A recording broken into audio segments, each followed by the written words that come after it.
The first time I realized the rest of the galaxy considered humans insane was during emergency medicine class at the Orion Interstellar Academy.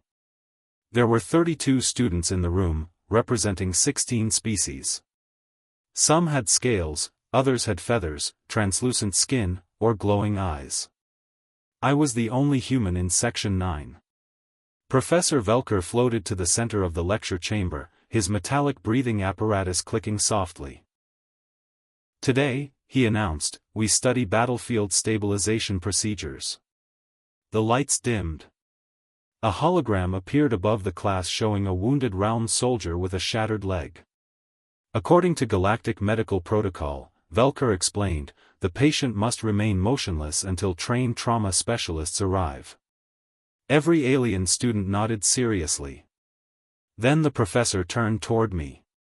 Human Representative Daniel Carter, he said. How would your species respond? I shrugged. Depends how bad it is. Velker's antenna twitched. The leg is broken in 4 places. Okay, I replied. First, we stop the bleeding. Then splint it. Then probably give painkillers. Several students looked disturbed already. A blue-skinned girl near the front raised her claw nervously. You, move the damaged limb? Yeah, I said. Carefully. The entire room erupted into horrified whispers. Professor Velker lifted a manipulator arm. Silence. He enlarged the hologram. Human Carter. Galactic doctrine clearly states movement risks catastrophic tissue collapse.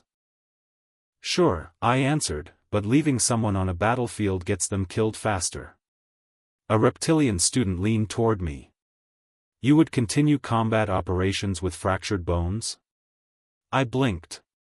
Athletes on Earth do that all the time. Silence. Absolute silence. Then someone in the back fainted. The professor's breathing device wheezed heavily. Perhaps we should proceed to toxicology. That somehow made things worse. A new hologram appeared showing venom entering a bloodstream. Standard response, Velker explained, requires immediate quarantine and cryogenic suspension. He looked at me cautiously. What is the human procedure?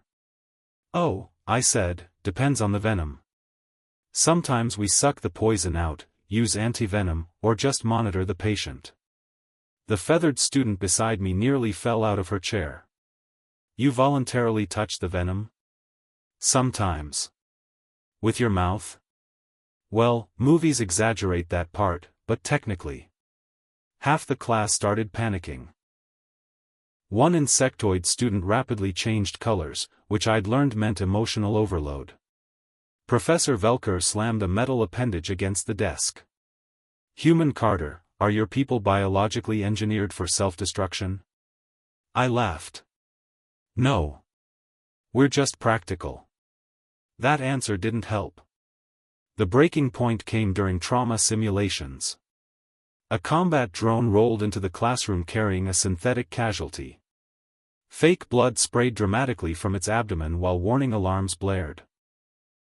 Scenario simulation, Velker announced.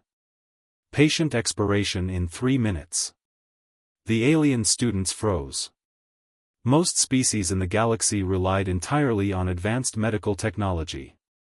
Very few performed direct physical intervention themselves. I didn't wait. I grabbed the emergency foam sealant, shoved my hand against the wound, and tightened a pressure wrap around the torso. The class stared in horror. You are touching internal fluids, someone screamed. Yeah, I grunted. Kind of necessary. The casualty drone beeped. Life functions stabilized. The room remained silent for several seconds. Then Professor Velker slowly floated closer to me. Incredible, he whispered. I wiped synthetic blood off my hands. Not really.